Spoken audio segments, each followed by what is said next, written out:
Hello,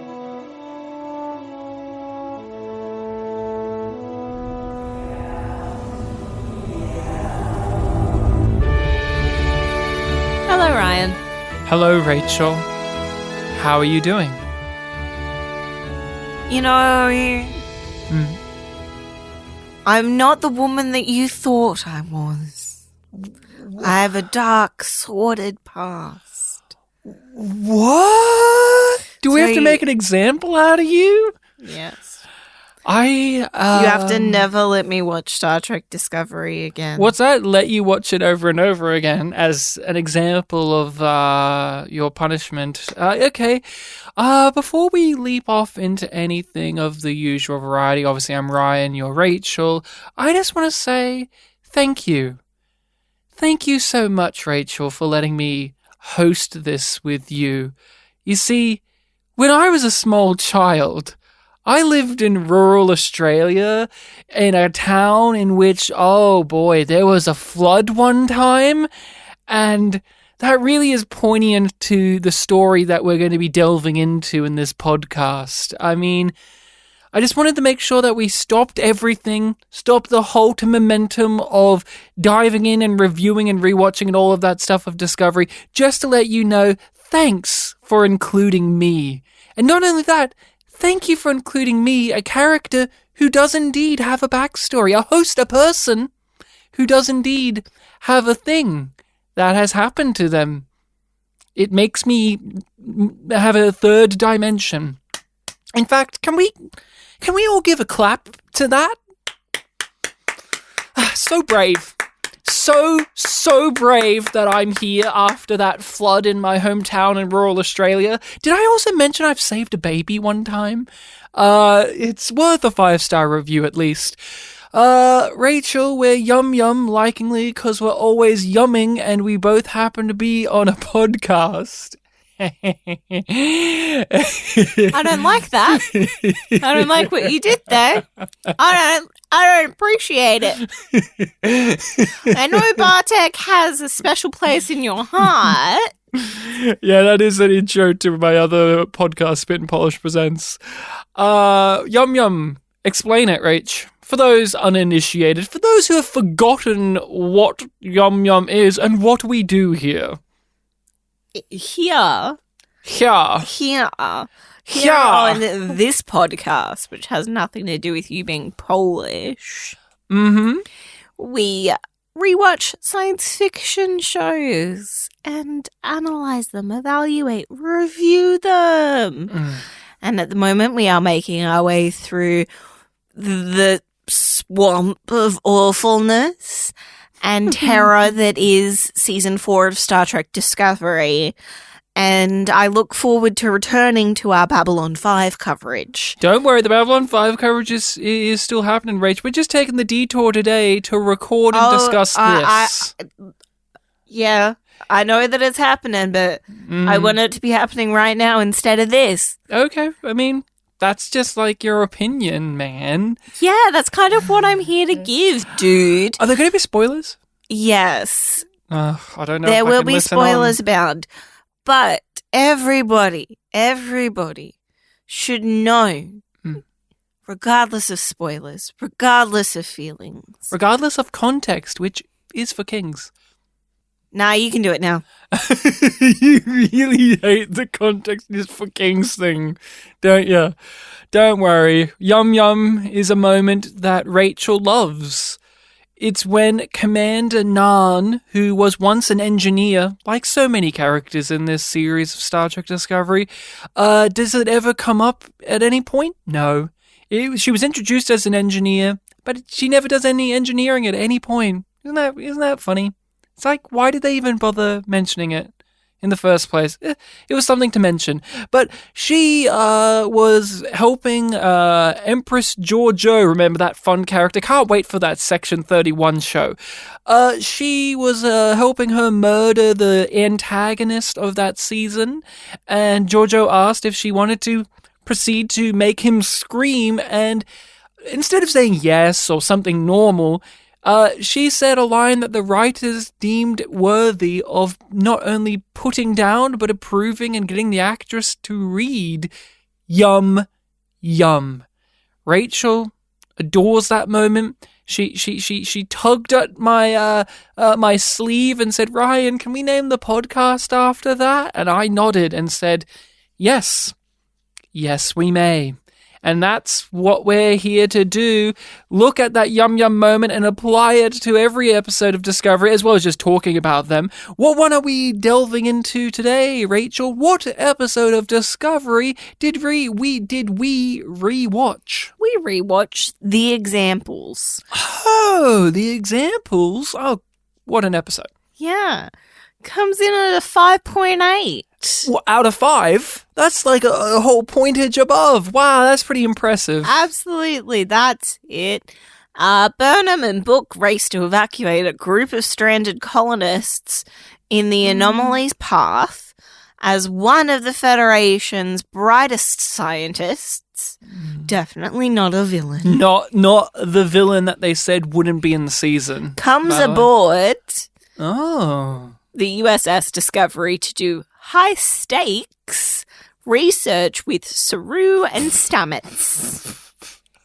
Yeah, high stakes. I mean, it is the closest Paul did come to killing the crew of Discovery, which is pretty rich. But in all fairness, Jet Reno wasn't there in season 1 to see all the times he nearly killed the entire crew of Discovery, so I'll give Jet a pass on that comment. I genuinely forgot that was Tig's name. Jet Reno? What a name, what a character. Can we give it up for Jet Reno, people? So brave that Tig Notaro doesn't even try. Again, Tig Notaro and Cronenberg are my favorite in this because they're here for the money and it's a mild inconvenience to film.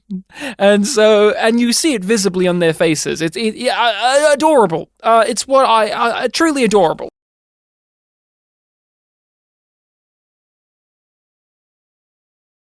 Tell me your story with this. Do I have one? I don't know. Other than I watched it a couple of months ago and I was like, oh, okay then.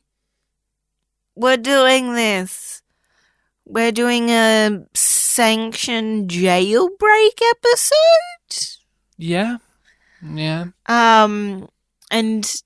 it's the first episode that breaks the distinct pattern of like a diplomacy mission, political-based mission, and then a action-based mission. The president didn't really factor in this episode. No, this one it was science, morality, and a mission. Yeah, and the mission involved kind of like ethics and morality and grappling with what one does. I remembered not really liking it, but not minding Felix's performance.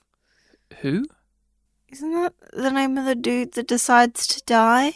Oh, sure. So you remembered something.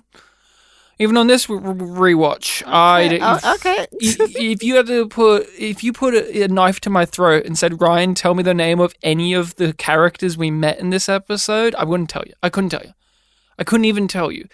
Was the guy a judge or a magistrate? I can't tell you. I'm dead. You've slit my throat. I'm bleeding on the floor. I'm dead. Michael left me behind.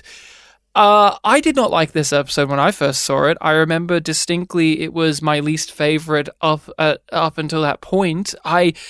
What really put me off was the visual of the episode. We've heard this many times in my discussions. I really don't like that brown, murky, looks like we've dipped the camera in a dirty toilet bowl look. And mixed with the special screens that they use, as well as special effects, this episode was truly ugly to look at. That planet or that colony felt thing real. It was all fake, unnatural. You could tell that they've plopped this person here in post and plopped this person here. This is probably not the ugliest this show's ever looked, God no, but it is one of the ugliest that it's looked at this point in the season. And I'm looking at... I would say that it's the ugliest episode of this season. Of this season, yes, but not of the series. No.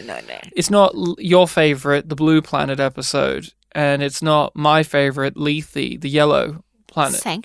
Sanctuary was pretty fucking bad. Looking... Or any of the Su'Kal stuff, where it was like black and murky. But the dilithium planet. Yeah, whatever it was. We'll never visit it again, of course. No, it kind of collapsed. Yeah, we'll never touch again. I don't know. They get dilithium from it, don't they? Like his thing collapsed, but the planet's fine. Yeah. Or the deposit, whatever. We're splitting hairs. I didn't like this. I think it's ugly looking. For a show that is as expensive as it is, it's really gross to look at. And I think that's just a staple of modern sci-fi in a lot of places, where you just have to kind of settle for them to have this gross aesthetic that is just of the times. I enjoyed the TV show Killjoys. It's hideous to look at, though. But that show has a really small budget, so the hideousness and the lens flares and the... Has an excuse. And the blowout of the wide exposure and all of that is to hide things as well as give it that modern look that we apparently like. And so this is just that, but on a far more expensive budget. It's just ugly, ugly, ugly. What was the Yum Yum moment for you? The moment that stood out as what the fuck? Or the, whoa, that's out of nowhere? Or what a strange thing? Or what were they going for? Or that was weirdly funny, but also, is it supposed to be? I've got mine. I mean, people, you'll know what it is. I made it the thumbnail of the episode because it really stood out. I can't be bothered to recollect, so just tell me yours. Do you want me to tell you or show you? Show me. Ah! Come on, Rachel, roar back at me. Stop being afraid, Rachel. Rachel? You gonna roar back? No. That's the moment. The Taka Saru scream off. What was that? Did that happen? That happened, right? Like when it came up again on this watch, I felt as if I had a traumatic experience triggered because I put it out of my brain. I hid that away. I completely hid that away, and then it surfaced again here, and I was like, I've seen this before.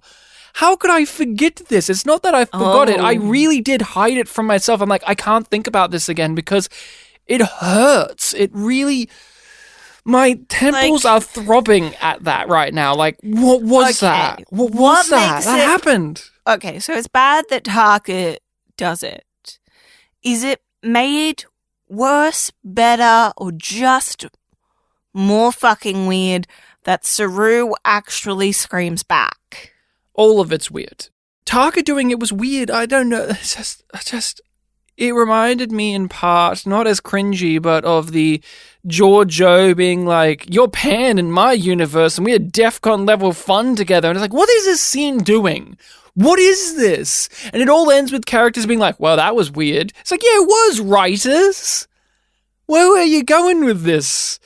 Oh, Taka's kooky. Thanks, I got that from the pea and mashed potato demonstration already. Remember that great scene? Oh, brother, what a great scene that was. Make me a plate of mashed potatoes, cold, and a pea, just one. We're on a clock here, so if you need to eat something... These potatoes are the DMA. A mass of dark matter and accreted material moving through space, wreaking havoc, controlled somehow by the device at its center. None of the plots, but a moment that really defined this and made it the one that I, made it memorable to me outside of the hideous aesthetics. The awkward implementation of trying to make minor characters memorable, stand out, or have a moment. Do you want to kind of expand upon that? Okay. Well, we have the moment with what's his fucking name with the flood thing. Reese. Your favorite, Reese. Don't give a shit. Private channel, Reese. That Reese. Yeah. That's a moment that happened. She tried to whip out the private channel in this episode, and then the guy was like, "Please, no, it's embarrassing." No. The guy on the board was like, "Please, wait, Michael, no, it's embarrassing. Stop it, it's silly looking." So we have Reese. So what's his whole deal? He wants to head a rescue mission because one time Starfleet saved him in a rescue mission. Okay. Is there anything else to that? Did we see it? No. Oh. Why? We just know that he's competent and has a personal investment. Yes, so those are the facts. Like, when you lay out what happened, this is what happened. We're going on an away mission, blah, to rescue these people. Reese steps up. Hey, can I do this? And it's like, yes, you can. I can tell it means a lot to you. It does mean a lot. Thank you. I'm going to go off. Don't see him do anything. We don't see him help. We don't see him even guide people in or have a little plot of his own where he gets trapped or maybe he helps somebody. No. We have him just hologram into Michael, and Michael's just like, this means a lot to you, doesn't it? Again, reinforcing that. And he says, it does. Here's my backstory about some incident I had that loosely connects to this, but mainly is here to let the audience know I do exist, by the way. I am real. I since I've said a backstory, now you no longer can think of me as just that guy. And we don't see him, nothing more of that. Like, just, he's trying to get in contact with you, but we haven't been able to. And that's really it. That's his contribution. But why we are flagging it is there's more to it than just that. It is, what is the intention of the writers here to push on the brakes and bring this to the forefront? Because it isn't subtle. It is very much, hey, look over here, we're shining a spotlight on this character now. So what is the thought process, intention, and overall execution of this for you, Rachel? We do have other characters. See? I also wonder if it's meant to make it seem less weird when we get the expo dump from Stamets about how he's been working with Tarka's department. It's like, hey, these characters do have lives outside of what we see. Yeah. We're telling you about it now because it's relevant and convenient, but see? It's here. So you think it's there just to let us know that the characters have lives outside of the 45 minutes we see? I think that's a part of it, at least, yeah. What do you think it is? Well, I think that's definitely a case to be made. I believe it is what we've talked about since we've started this. There is this weird emptiness to the Discovery ship. We see all of these familiar background faces, and many people, haters and lovers of Discovery, often comment that they want to know more about these people, or they want to see more of these people. They want more of these people involved in a way that I find complex and frustrating, because when I watched Star Trek, there were those characters in the background that I would think that about, but only minorly, and then I'd move on. And sometimes they would bless you with a Miles O'Brien episode in TNG, and you go, wow, that's nice, he's getting a thing, but that was just a nice little thing. I really do think that the creative team in Star Trek are listening to people and trying to appease, because we saw this with Detmer last season, and Owo in season 2 and last season with her holding breath trick. And it's like, yeah, but what about Bryce and Reese? They're here too. What about Ariam? And what about Lieutenant Wears Wig? The wig lady. Not Ariam. Nielsen with her fucking awful wig that stands out like a sore thumb. Again, making this cheap looking and ugly, even though we know it isn't. Check when we watch each episode. It's hideous. It's distracting too, because what does that serve? Does her not being blonde any more matter? Because, seriously, Rachel. If Nielsen, the actress, has dyed her hair brown, let's just say, or red or black, does that matter? No. Like, if you came into season 4 and that character no longer had that just normal blonde hair, would it matter? They change Grey's hair without a fucking word, so... Yeah. Why not get rid of the wig? So what's so important about Nielsen that their hair is blonde? This isn't, Yeoman Rand, where she had an iconic hairdo.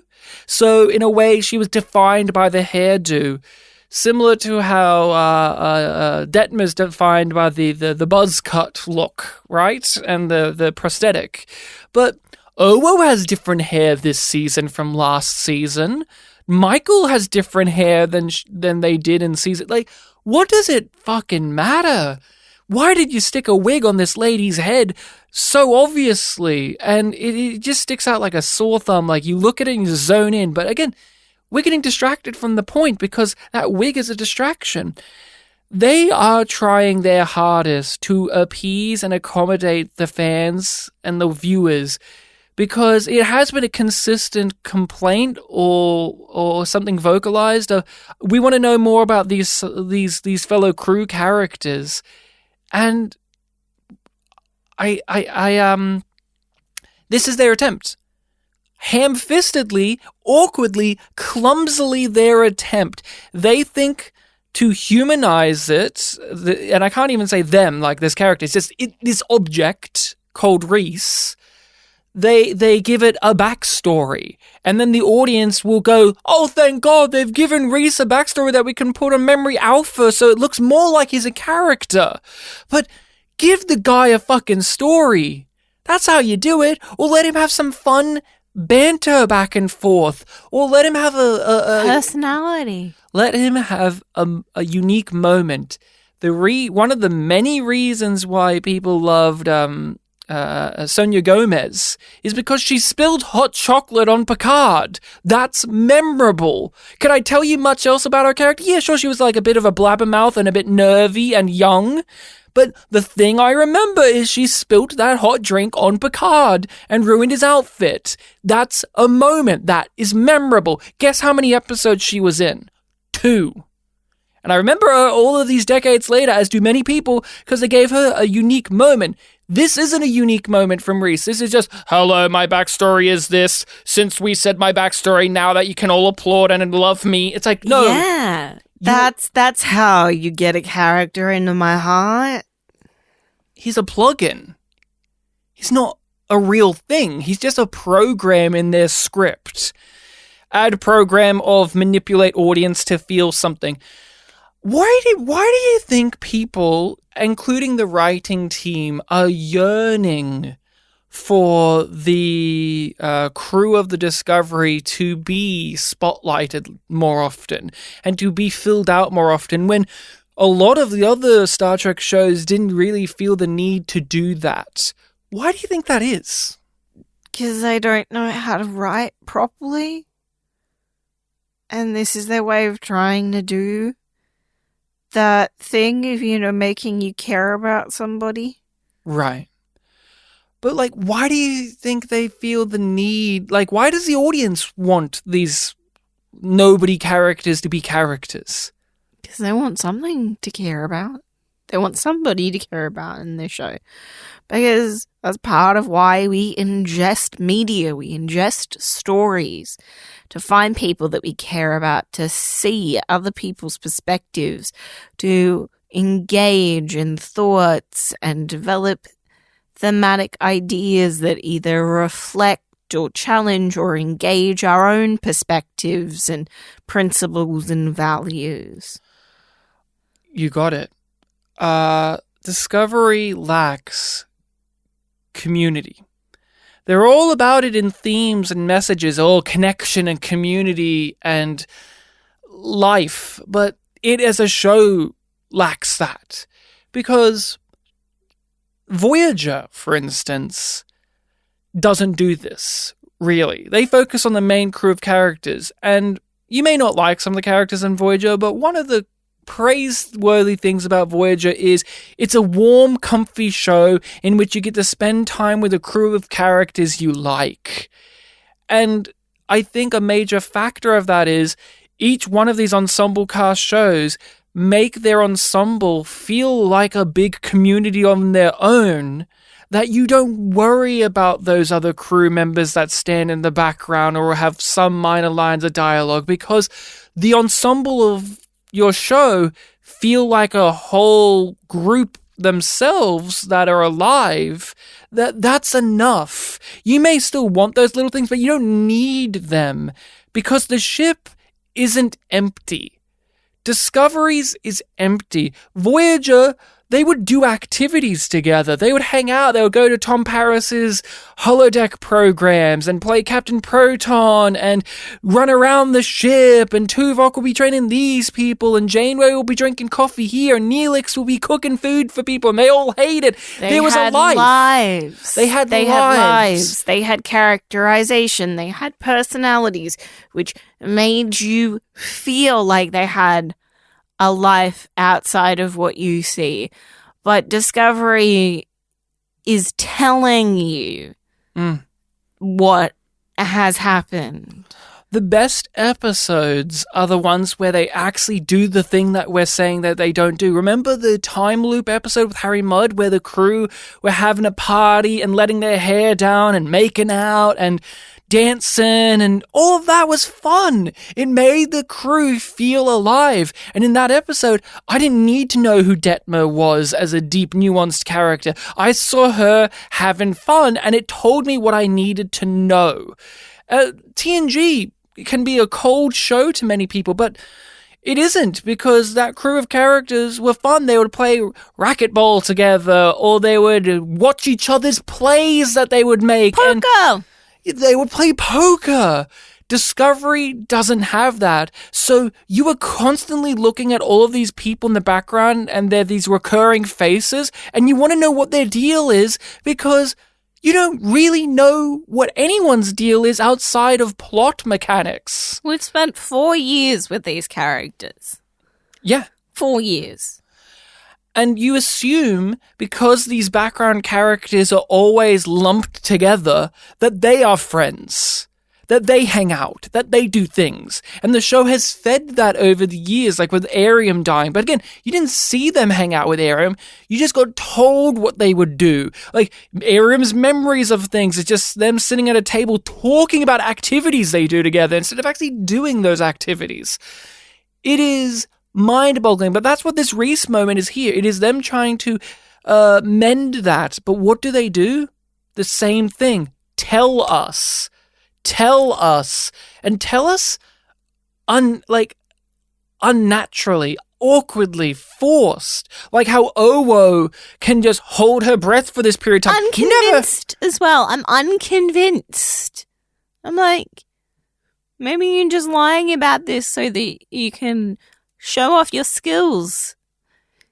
You know, Tilly's out of the position, which means that there's room for another lieutenant. What you're doing is putting more character onto him than they do in the episode. Because could you imagine if that was a character trait? I want to make it interesting. You're trying to make it make sense. Because as it is just bizarre. Because you're having the normal Discovery episode, like, hey, we're doing Discovery things, spinning cameras and quips and setting up plots and themes and all of that usual crap that we watch in TV shows. They're doing that stuff, and then there's just that awkward thing of Reese standing up and being like, hello guys, I am also in this show. It reminds me of Kefir in Babylon 5, when in that first episode they're at the bar with Kefir and they're like, you're my best friend, Kefir. And he's like, I am your best friend, and we've never seen or heard this fucking guy before.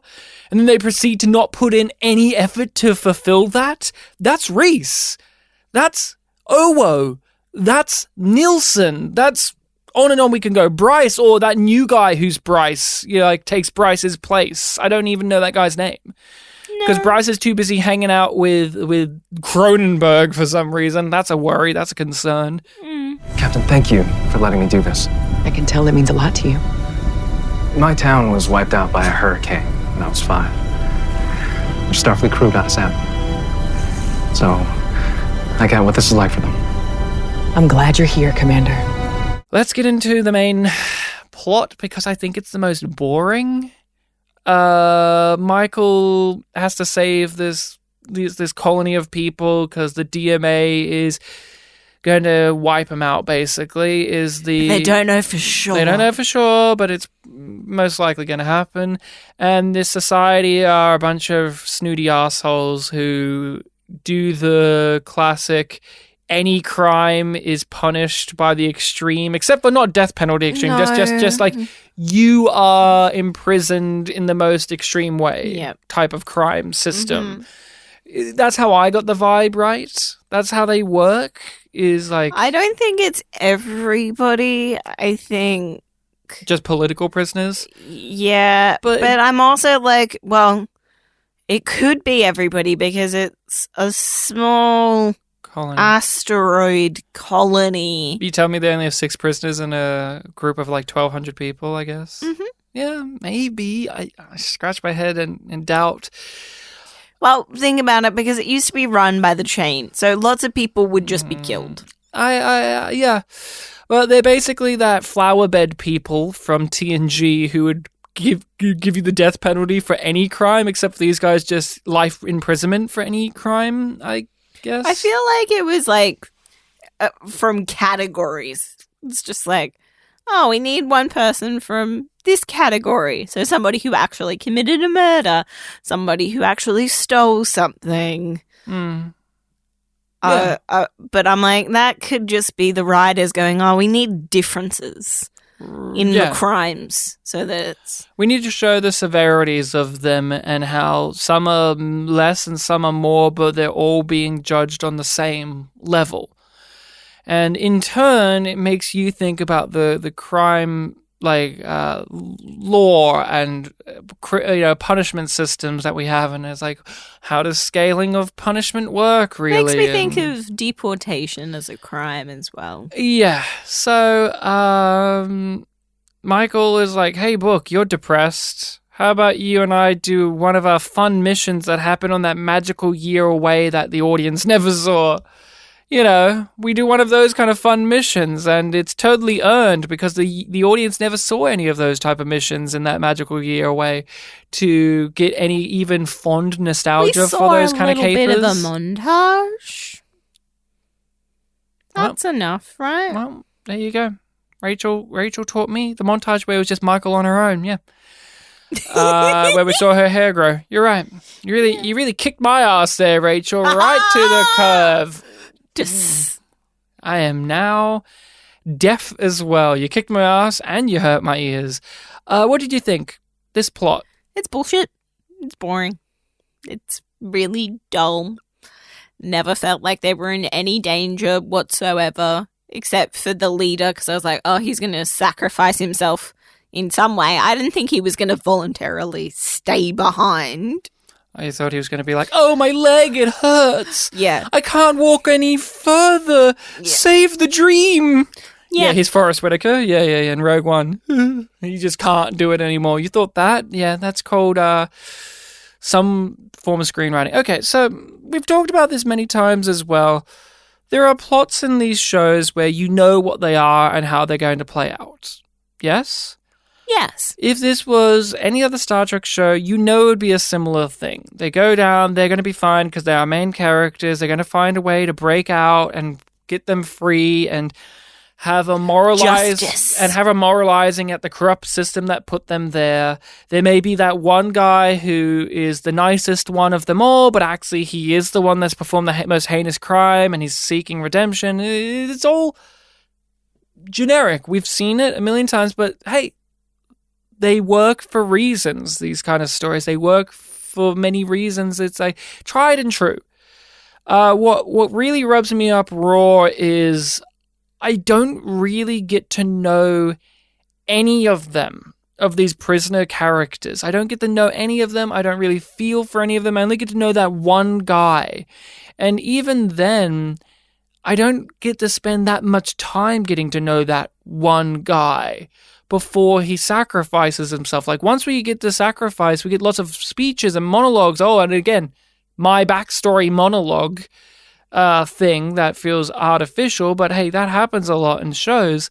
But I was just craving having that banter that would come from all of these wacky criminal characters, and they don't trust Michael, or maybe they do, or maybe there's infighting, and this person's here for this reason, I'm here for this reason, like the Breakfast Club of prison breaks type of deal. But I didn't really get that. What did you get out of this? Nothing, really.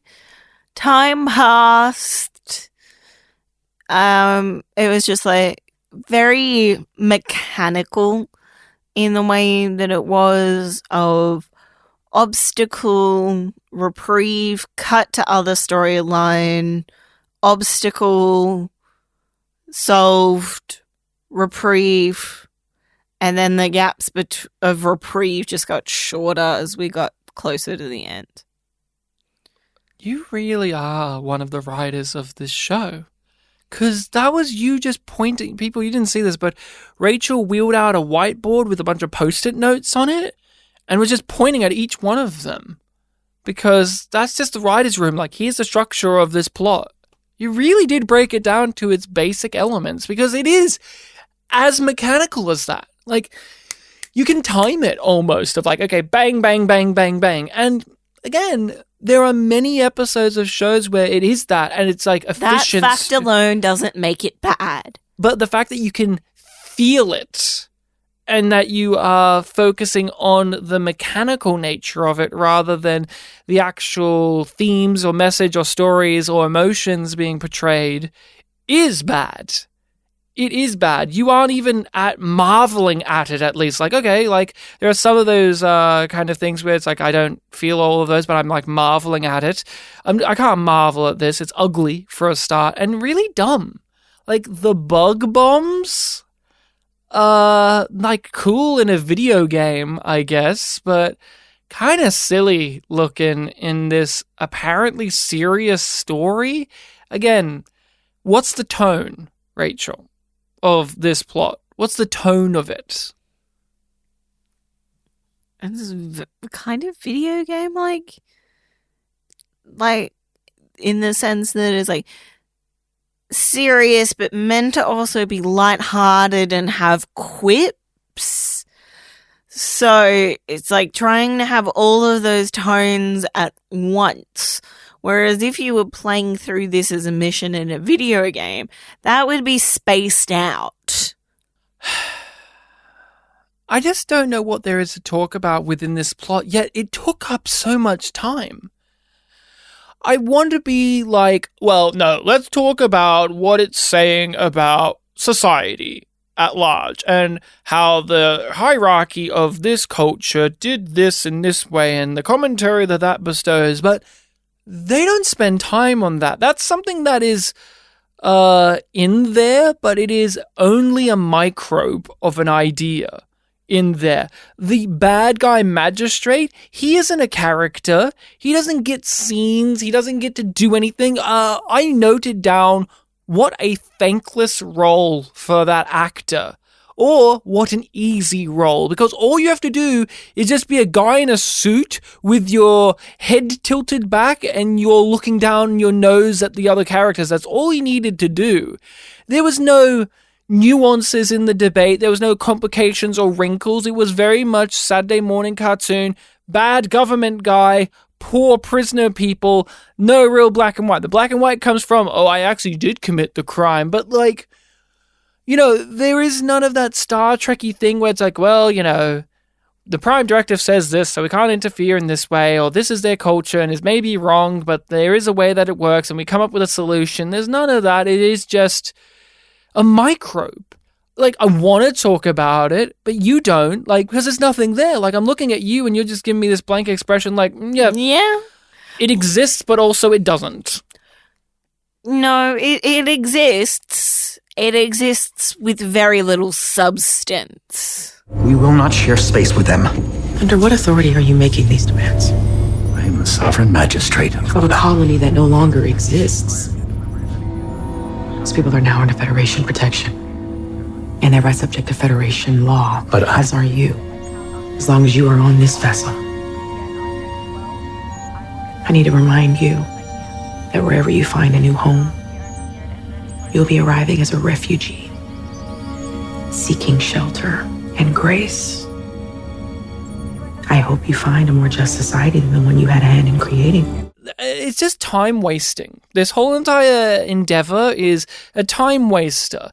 You can make the argument that, well, it's supposed to be kind of a character's piece, where you're exploring not the society, but the characters affected by said society, and how incarceration can be good and bad. And this man, Felix, has found a form of like justice for himself here, and that he is punishing himself, and that he has become serene, and in his own way he is at peace with the heinous act that he has committed.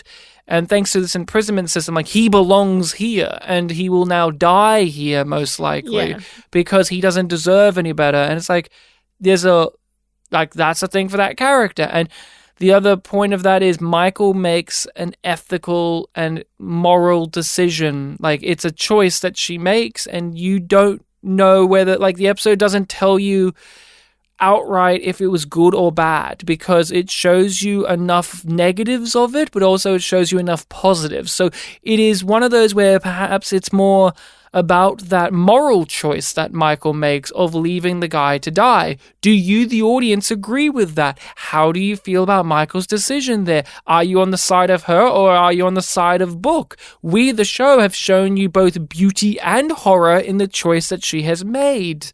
How do you come at that? See, that's interesting. See, that is far more intriguing when I say it out loud. Another tick for the bingo box. Yum Yum circles around to, they had an idea, but the execution. Yeah, it's like, you gotta fill up the time to get to those ideas. Because this isn't even like they had an idea and didn't do it. This is they had the idea and did do it, but the road up to it was just for minutes. Just static noise, just nothing gibberish, just boring hum of the TV in the background, just... Now think about this moral dilemma, and then that's it.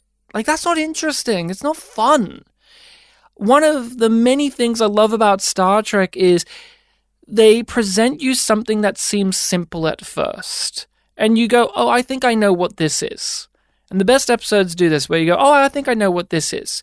And then you delve into it further, and there's more complications, and there's more raising of the stakes, whether it be in terms of characters at danger or philosophy.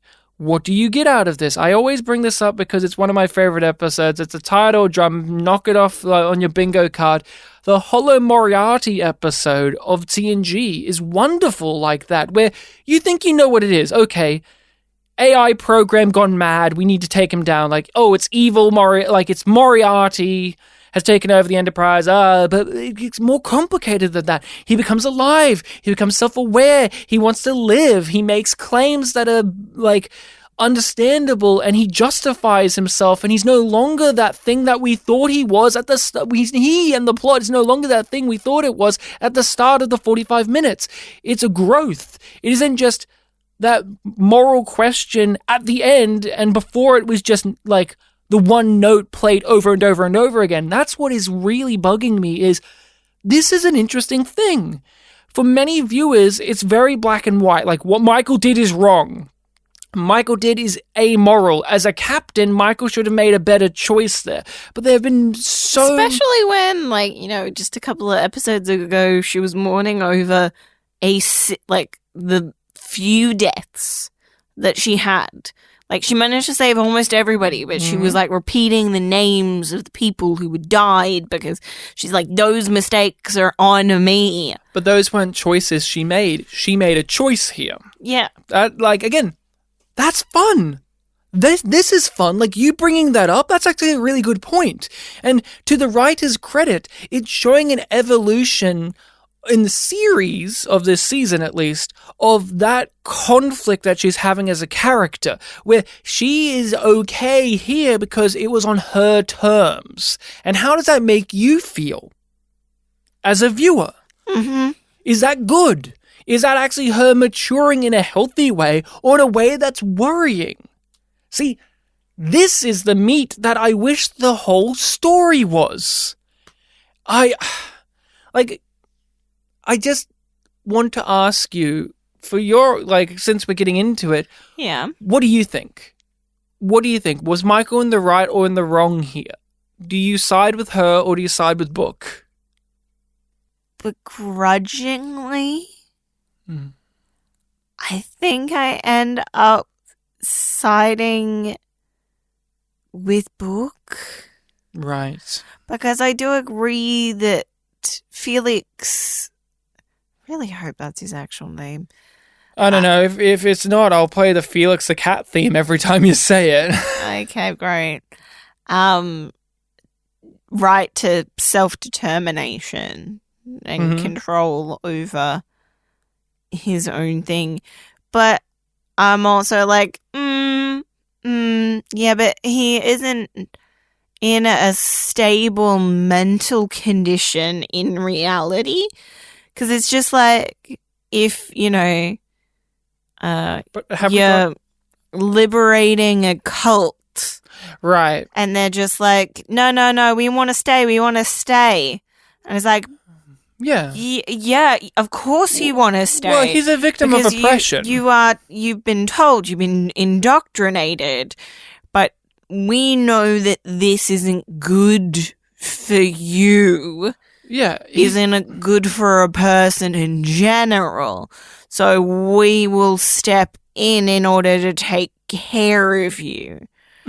Which is where I see, like, Book's kind of thing coming in a little bit. Probably not that deep. It's we shouldn't let somebody die even if they want to die. Right, and the guy would be also furthered into thinking that they're worthless because they are a victim of oppression. This is an oppressive culture. Michael gives the lecture to the evil magistrate guy, and yet she also let Felix die.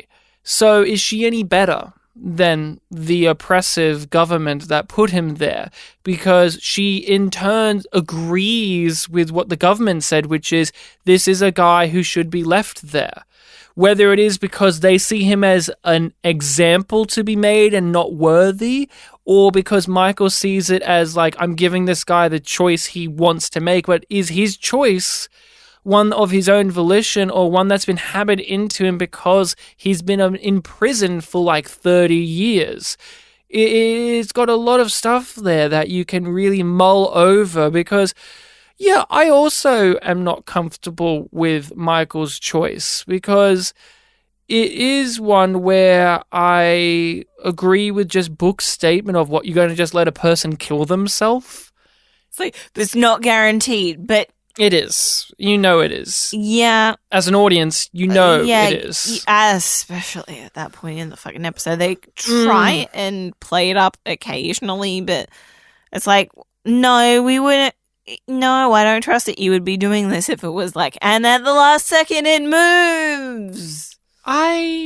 There's a whole nuances to it, but they do make points of why Michael's making their choice. There is a time pressure. The guy does seem pretty, on the face value, pretty with it, and he has come to this from a collected space. And we're talking at it from certain cultural touchstones as well, where this guy's from a different culture, as this alien race or whatever. Like, there's that famous episode I bring up as well. Check off the bingo, the Deanna Troi episode. I mean, Deanna Troi's mum, Loxana Troi's episode, where she falls in love with that guy who's from a society that commits ritualistic suicide when they reach a certain age.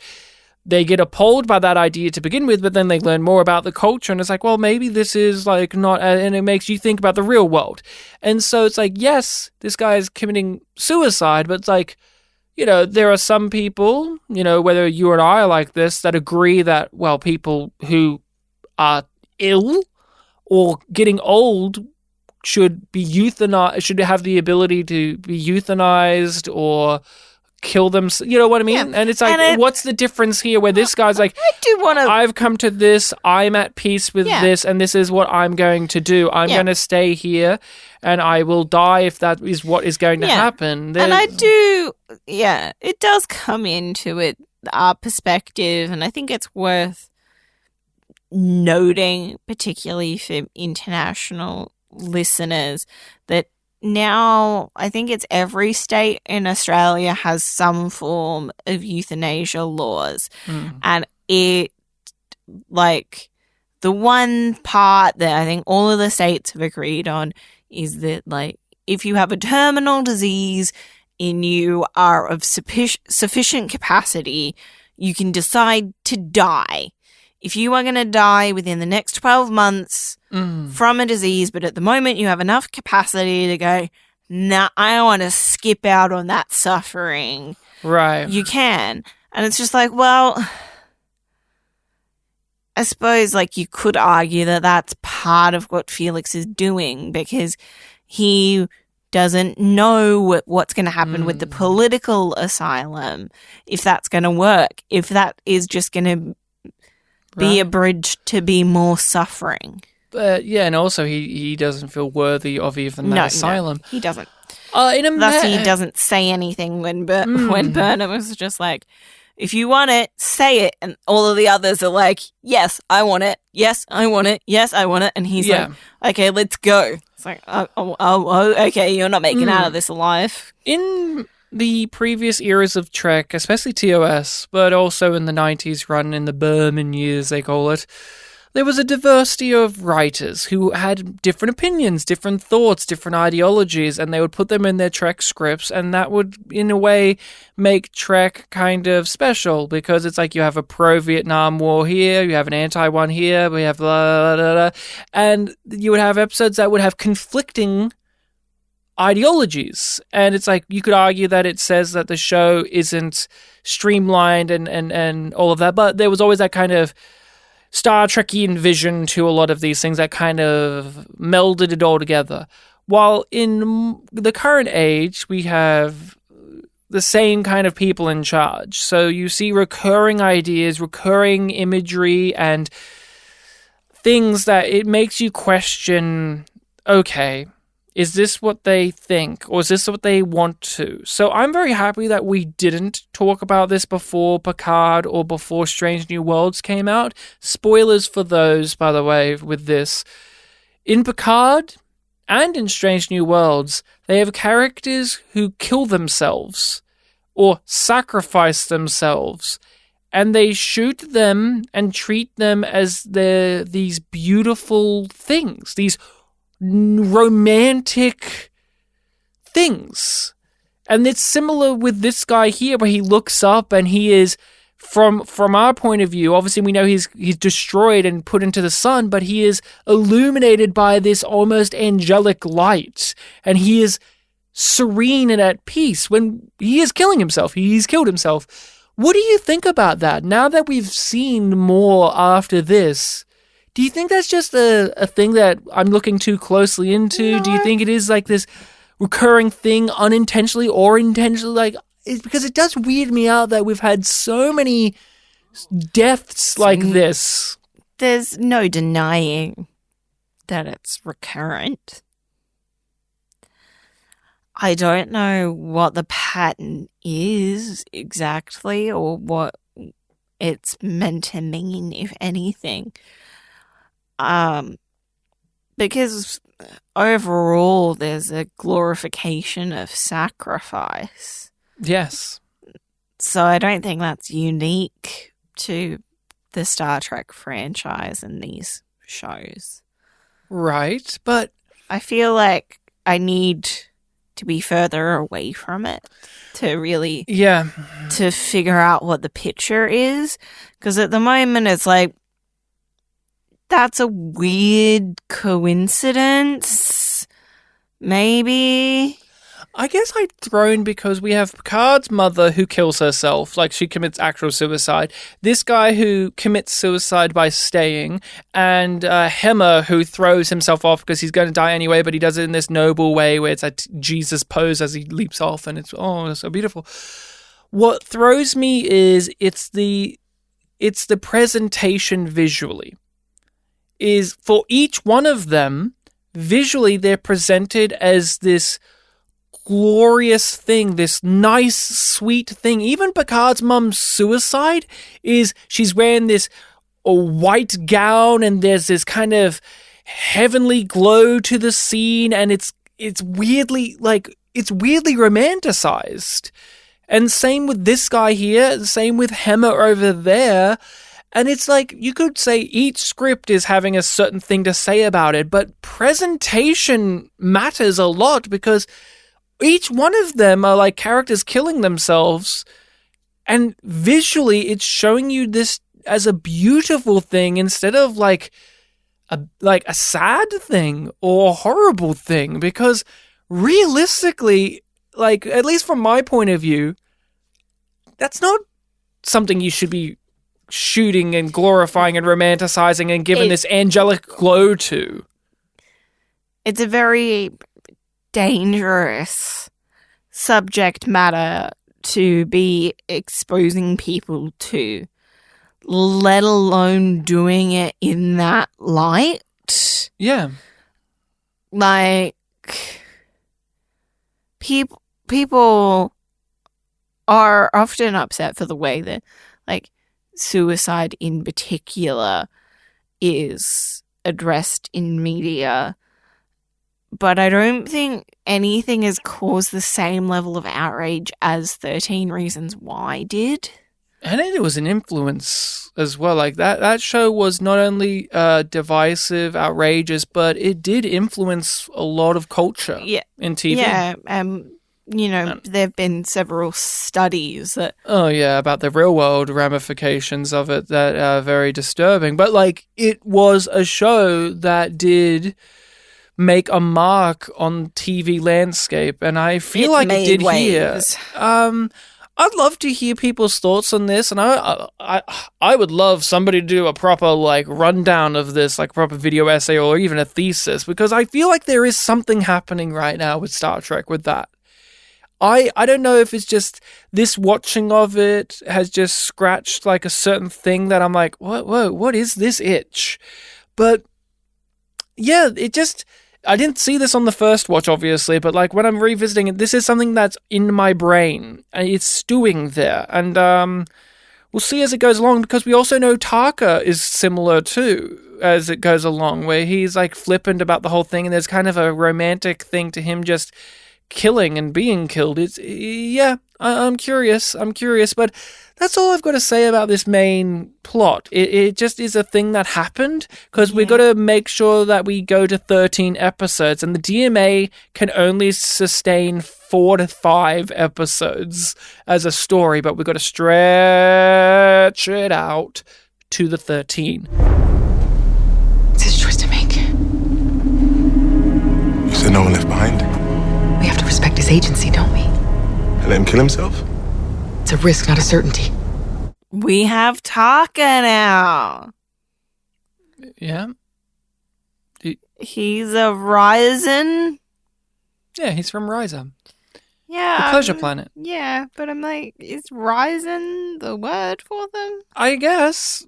We should know. We talked about the episode where they went to Ryza and Worf told his tragic backstory about how he killed a kid in soccer. Yep. And they went to Ryza and they had that lady there Vanessa Williams, I think. Was that who it was? I'm really struggling.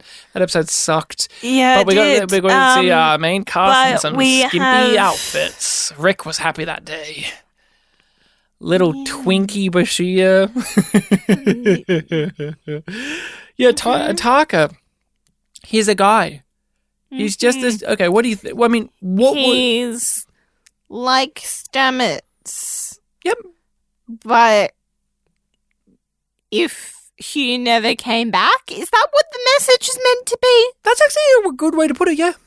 Yeah, that's actually a great way to put it. It's weird that he's paired with it's weird that he's only paired with Book for the rest of the series. Considering that they make him such a strong mirror to Paul, they pair him with Book for the rest of the show. And Stamets, as that mirror, doesn't really do anything to comment upon Taka. Isn't that strange? Because it's right there. Like, this episode, okay, I'll pull it back. What did you think of Taka initially? And what did you think of him revisiting here? How to formulate coherent thoughts and not just say he's a fuckwit. Well, how about we With an synthesize intellect. some mashed potatoes cold and one pea, and you can get inspired from there. Okay. So you thought he was a fuckwit Yeah. from the drop? Yeah. Like, In a good way or a bad way? I thought it was kind of fun in moments, and then they would go too far, and I'm like, no, too much, don't want this. Clear those mashed potatoes and that pea off that plate. Go away. I thought he was a fuckhead too. I was concerned when I first It's just like, saw is him. he just going to be a wanker? I was concerned when I first saw him that he was going to be what he became, which was the supervillain who's actually an evil scientist who's going to use the DMA for nefarious reasons with disregard for everybody else. And I don't find that very interesting because it is just... How many villains in Star Trek have we had where it's like a madman gone rogue with a super weapon? So many times. I am conflicted, though, because as much as I don't like the actual character himself, I love the performance. Yeah, the He does the a lot fault of... isn't with the actor. No, but he, as the actor, does some marvelous work where I almost like Taka as a character, but the writing isn't delivering on that. It is purely the actor committed to the role and doing whatever they do. I've never seen this guy before. Apparently he's in The Expanse. I haven't watched The Expanse, but he is great. And I know that a lot of people don't like Taka. Fans of Discovery don't like Taka because he's like an that's arrogant. fine. He's an It's arrogant. fine. He's an arrogant asshole. And I don't like the character. I think he's generic. But the actor brings such a weird energy to it in a good way, not in a way that is off-putting when it shouldn't be, but in a way where I it should believed be. his raw. I believed in his raw. Not every actor, not any actor could have done that. But I believed in his raw. He makes the cringy lines of dialogue seem natural. There's still cringy lines of dialogue, but he carries it off with such ease. He embodies his character with such gusto that it was reminding me of an old favorite. Mhm. Who do you think it is? No, I don't know. What, Khan? Because I think of Khan, where Ricardo is like so dedicated to the role that you kind of don't care what he's saying or doing. He's just so charming. I was thinking about Isaacs for, within Discovery. Lorca. Mm-hmm. Yeah, you're right. Where Lorca was like a stupid character, but like Jason Isaacs does what you want him to do. I think it's difficult there because it's like, I know Jason Isaacs so well, and I know, like, when you hire him, I know what character it is. This guy, I don't, and so there was that unsure quality to him, because I was constantly throughout this episode, when I was revisiting it, going, oh man, I really wish that you weren't the guy that they make you, because I was rooting for you to be as unique as the performance is as a character, rather than the blandness and the formulated nature of the script makes the character to be. It's possibly one of the biggest examples of Discovery doing that, where an actor is giving you something of a character that the script isn't. Yeah. He's great, and he made the B-plot really enjoyable for me on the performance level. It's nothing amazing, the B-plot. It's just like they're doing tests and they push the limit too far and Saru shuts them down, and that's about it. Has zero weight to it. Well, no, the actual tests, it has zero weight. You don't feel any suspense or tension of it. Yeah. But I do appreciate that he has a theory and that it's a device and it's propelling the DMA mystery onwards, where it's like, we know it can move, so logically it means that it's something, whether it is alive or it is a manufactured thing. So he's gone down the manufactured road, he's figured out this, there must be a device in the center of it, and I like that. I think that's interesting, but like, his backstory that we get is implemented so much better than Flood Boys. Oh, Flood Boys? Yes, because even here, through subtle moments of acting, you get why he is doing everything he does. And if you know his backstory, the dumps that we get in this episode alone of, like, I wasn't understood on Riser, and there's nothing like, proving a theory. And I love myself, so I know I'm going to be okay. Like, the guy is egotistical. I wouldn't put myself in danger. The guy is egotistical, but also kind of not really. And the comparison to Paul was evident on that first viewing. They go hard on it as well with the Hugh and Stamets in bed scene. I know I keep asking this on each plot and each episode, but it is just a question that is the defining critique. Why did they not do this correctly? Because they present him as such a strong parallel to Paul, and then don't have him and Paul together throughout the season. They have him and Book together, which they set up here. Why did they not do this correctly, Rachel? Because they wanted to do it different. Because it would be too easy. It would be too typical to pair the mirror characters together and have them commentate on one another, challenge each other, but tempt each other. So instead we get Tarka as the Dark Path, as the Sith, and Stamets is the Jedi, and Book is the youngling who, in this analogy, has begun the training because he's gotten his trauma. And now he has to pick a path between being selfish and self-centered. And selfless. Yeah. And a hero. That makes sense, actually. And connected and community, because that actually makes Tarka sense. gets more and more isolated, whereas Stamets has built a new family for himself. Yeah. You know what? I know that initially started from a place of, like, I don't fucking care. These writers are stupid. They probably didn't think about it. But, like... no, I do think that that's what they thought that they were doing. No, I think that's genuinely it. Like, I don't know if I agree necessarily that it's the writers trying to be, like, it's too typical and blah. I really do think that is the thrust of it, of, like, we want, instead of them mirror characters bouncing off of each other, they are the mirrors. Fable. They're the angel and devil for Book. Yep.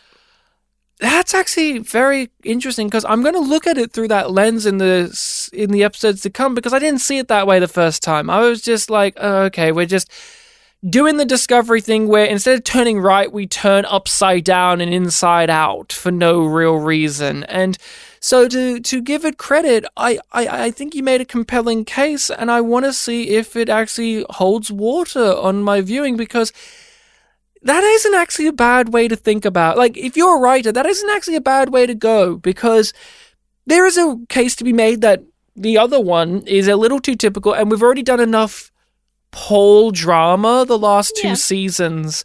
So, yeah, I never thought about it. Now, this all that we're talking about here, isn't it really upsetting, though, that the actual episode is just them standing in a room with a CG thing in front of them saying, more, no, we need less, more juice, less, more juice, more less, juice, more less, juice. less, more, less, No, more, I need a less. kill switch. Trust me, Daddy Saru, trust me. That's the runtime of it.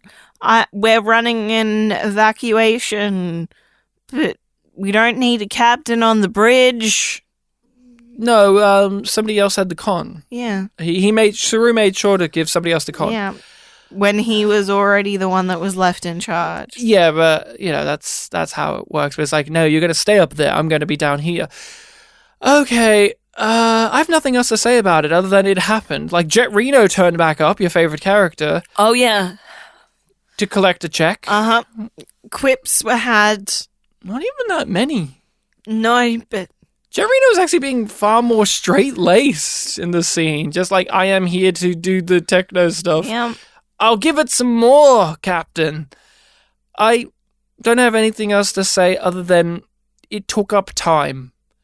This is a filler episode in a lot of ways. We're introducing our villain in a rather bland, boring, generic, throwaway affair. There's no real fanfare to the introduction of Taka. It's just like, he is here now. He's not an upfront villain. He's there. Oh, but he is. Did you see that haircut? That's like a villain haircut. Do they think we're dumb? That we don't know that Taka is, like, obviously villainous from the beginning? Yeah, I think that they're trying to hide it. You do? Yeah. It's not like a Lorca thing where, like, they're obviously, like, he's a villain, guys. He's shrouded in literal darkness because he's a bad guy. I can't tell if they want us to know straight away that he's obviously a villain, because they do make him very unlikable, very driven and egotistical, and almost willing to destroy Discovery in the very first appearance he's in. I want to know, where are you at with the DMA? This is the season-long mystery, the season-long hook is pushing us along as we go. I just wanted to touch base. Where are you at with it? Because you and I both agree, like, the DMA isn't as bad as the burn. No, it's not as stupid. We do get the species name dropped in this episode. 10C. So we now know that it's the 10C, and it is just like, okay. This is happening. Is this tiny asteroid really the only thing that's being affected in all of space right now, with this thing that's 5 light years wide or some bullshit like this? Well, they don't know that yet. I mean, they know that. They don't know what it is affecting. No, they don't. But like, they know where it is. No, I know that. What I'm saying is, it's in an area of space with nothing much in it, but they don't know why it's in those areas of space. No. But they don't know that it's a mining operation. They will later. The DMA is a thing that exists. How are you with it currently? It's happening. I don't care. It's whatever it needs it to be. Did you have any theories? Did you have any thought of what this was going to be, who was behind it, any of that? Oh, I always thought that it was going to be somebody new. And I didn't really like it when they were like, oh, and it can't be, and they list all of these memory alpha entries that could be capable of doing it. And then they dive into the Q one a little bit more, even though it sounds like... Mm-hmm. And then the Admiral Q is the most least likely, but they just have the most information on Q. Well, it's like continuum to spout. The Q have the power to do so, but it is not their style, and we haven't heard from them in this many years. And then the Admiral looks directly into the camera and said, "Watch season 2 of Star Trek Picard for more Q lore. Q himself will be in it. Watch Star Trek Picard season 2." And then his eyes turn into like hypno eyes, and the hypno toad noise played as the Star Trek Picard theme in the background was whirling around, and you started drooling and saying, "Star Trek Picard season 2, we must watch it." And I had to throw my shoe at the TV to stop from us turning on Star Trek Picard season 2. I think it's better than the burn. It's less silly. They do each episode keep raising the stakes and giving us more information on the DMA, or at least every couple of episodes they do. But like with the Klingon War, it still always feels so in the background, and we don't really see the effects of it as much as you would hope, even though, yes, we know Book is the effects of it. I just feel like, okay, it's a big wibbly wobbly invisible thing that I'm not really sure of at all. Oh, it's driven by somebody else. What nerdy thing will the writers pull out their butt? Will it be Gary Seven is operating it? Like silly things like that. Rather than me actually caring about who it is, it's more what piece of the canon will the writers pull? What piece of the franchise will the writers pull out their butt, or not? Because plug in memory alpha into this random website generator, and look, it's taking us to this subpage. Right. Let's work that in. Let's work that in somehow. Let's just reference it. If we reference it, the audience will like it. Let's have a challenge. That's what the C stands for. Intense C. Challenge. Oh, Rachel's smiling at that one. See? I can make Rachel happy sometimes, guys. You gonna make me happy by letting us stop this conversation? The C also stands for cash, and David Cronenberg fucking loves money. I have nothing else to say. I just wanted to really hammer in that David Cronenberg is in this show getting money. Just, there's no other reason for it. He doesn't care about the material. He doesn't like Star Trek or love it. He's just here to get money so that he can make more films. And I love that. Fucking love it. You see it in his performance in this episode. Just, hey, I'm here to get money. Okay, I gotta go now. I'm not taking off my fucking glasses. Screw you. I adore him. I appreciate him. I find that season 4 of Discovery was better every time he appeared on screen. I'm glad that they gave him more to do this season.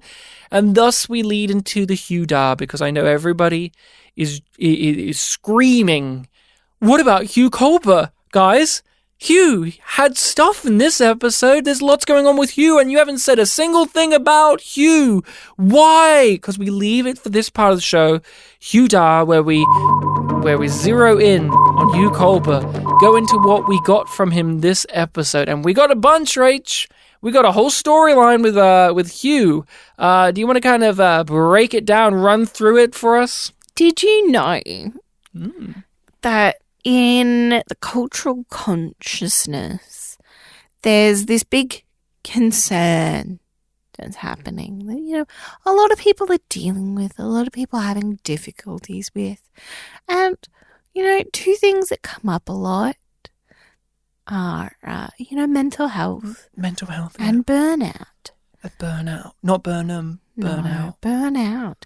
So, I think, Star Trek Discovery writers are just doing their best. They write what they know. Mm-hmm. They're burnt out and they have mental health problems, probably. Yeah. So they're shoving that on Hugh because, It makes sense. Yeah. Because he had an existential crisis in season 2 that abruptly stopped. Uh-huh. So let's bring it back. And, also, we've noted many a times that, this was produced and created and put out during the earlier times in this pandemic. That's why David Cronenberg couldn't be there on set with him at the same time. That's why he was a hologram. Mm-hmm. Blinking, glitching every 2 seconds. Absolutely. To remind us he's a hologram. That's why. And there was a huge thing. Which, Yeah. A lot of people have paid less attention to as the pandemic has gone on, which is the mental health of healthcare workers. Oh, yeah. And all of those things are being brought in to Hugh. Yeah, they've brought those things onto Hugh, and it's not a bad idea. If Hugh was a counselor longer, I would appreciate this more. But he's been a counselor for 2 episodes, and they're already like, hey, dude, you've worked yourself to the bone. Off screen. Again, if this was Deanna Troi and it was season 4, yeah. But this is Hugh, season 4, in his 2-episode arc of being the ship's counselor that we've had. They're tying it into these previous things of him being dead and how he's got survivor's guilt. Why is he alive? All of that. And he's burning himself out. He's burning the candle at both ends. This is really compelling. And I like this. I like that they're bringing this to Hugh. But there's a caveat with this. Uh-huh. Show us Hugh feeling these things. Show? No. We need to tell you.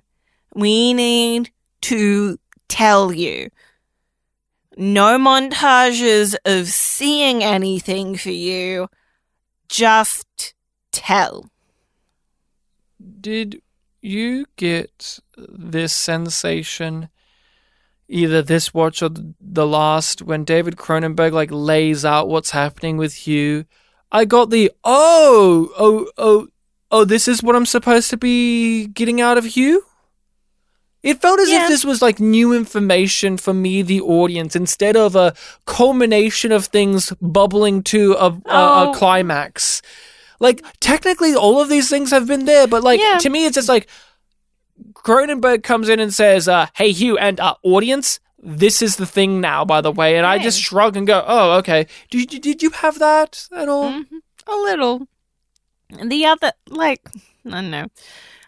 For me, it was more when they were setting it up, I'm like, oh, yeah, they do the burnout thing. And then nothing really happens with it.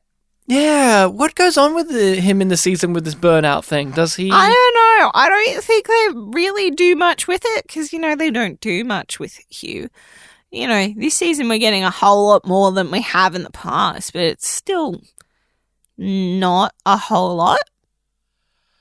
Wilson Cruz is trying. Yeah, sometimes he's doing his best. Sometimes he gets a gold star. Sometimes the directors need to tell him to pull back, and they don't. No. There was that whole monologue he gave where he started to kind of whimperly cry, and I thought it was too much. Not the crying, just the bar he went over for it. I was like, no, pull it, lower this energy a bit because this feels like you're working a bit too hard to get to that emotional space. So I'm seeing the acting. This was a 15th take because it's really the 15th take because he has to start squeezing his hands to make himself cry. I noticed that. It reminded me of Tom Cruise in I think it's Magnolia.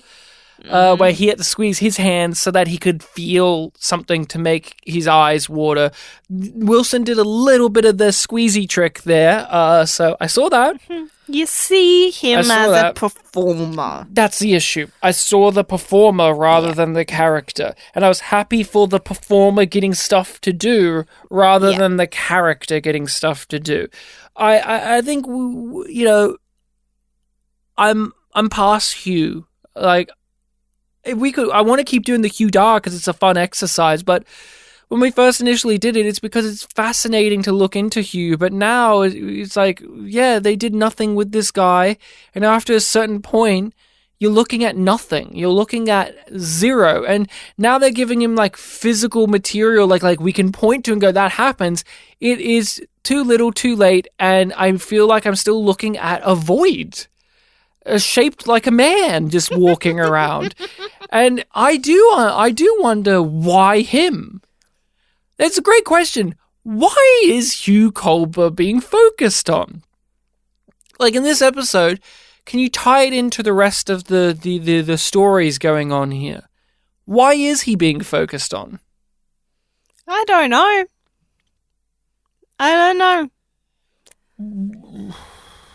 Why are they bringing this up in this one?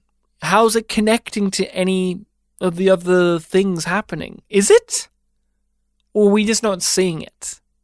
I'm definitely not seeing it, so I don't know if it's there or not. Coverage told me I'm wearing myself out. He's right. Said I'm using work as a crutch. And that I need to take a break. Maybe that's why I fell in love with you. We have the same pathology. Making you either a total narcissist or a glutton for punishment. Little column A, little column B. Are you ready to give a rating and all of that out of Yum? Yum being bad, Yum Yum being good. Where do you fall on the examples? It's a yum. Do you think we're going to give a Yum Yum to any episode this season? I don't know. This is 5 in a row. My bet would be a no for me. You might end up giving one. I'm more charitable than you. Yes, you are. And that's because I grew up in a little town in rural Australia that had a flood one time. Please clap. Please clap and give a 5-star rating and review. Because me mentioning that made it worth the time to pause. Congratulate Ryan on various social medias. You can find our accounts.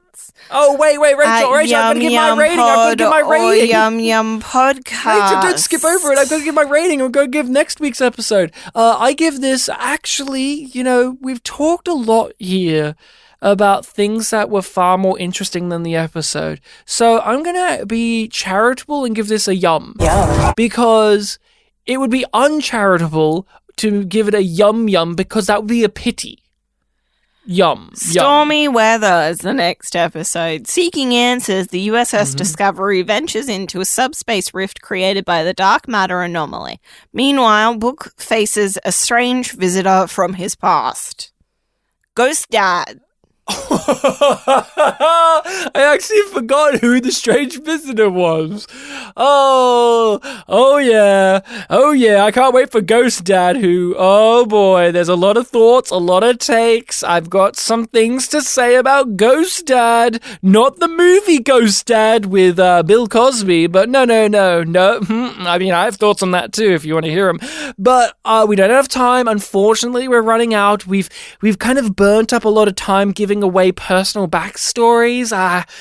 We could have allotted it better, made this conversation a bit smoother if we didn't include all of those moments to clap for those amazing backstories, but we're out of time. We don't have enough time to talk about my thoughts on the film Ghost Dad, but we'll talk about Ghost Dad character next episode. You can find all of our social medias in the description below. We are always posting on there. Feel free to follow us, to engage with us. You can email us directly at yumyumpod@gmail.com if you want to drop us something over there. That's much appreciated. We have a Patreon in which you can pay to have some extra bonus content. Rachel, what's happening over on Patreon? Well, our coverage of Ghost Dad will be coming out soon. Every week we do Ghost Dad, like the worst idea of all time podcast. We do that, but for Ghost Dad, where we watch the same movie once a week, every week for an entire year, and try to find the new redeeming thing about it. But no, what is happening over on Patreon? Well, what do we have going on? We are watching some movies. We are talking about the Aliens franchise. Yeah, we talked about the X-Men franchise and the Star Trek movies. Yeah. Remember Star Trek? Yeah. Like, we've been doing the Patreon pretty much as long as we've been doing the main feed podcast. So we have a vast back catalogue, which does include coverage of the episode of Deep Space Nine that we referred to where they go to Riser. And as well as Strange New Worlds and Star Trek Picard Season 2. All of that is there. If you join the Patreon, you get to be a part of the group Discord. You get to converse with other Yumlings and get the joy of getting some fun Walker Smith thumbs up gifts directed at you from Babylon 5. So that's a joy. And sexy Jakar gifts. Gifts. Always got time for sexy Jakar. If you have the means and the inclination, please come over and support us on Patreon. Yum Yum Podcast on there. That is all. We are done. Please, guys, clap. Please clap. That's how we end this episode, Rachel. Come on. You and I clap together. Come on. We're married. Let's clap together. Come on. That's why everybody's here. Everybody's here for our adorable couple energy. That's why, and Yum Yum, of course, that's why they're also here. Yum. Ooh, guys, she said it. Yum Yum.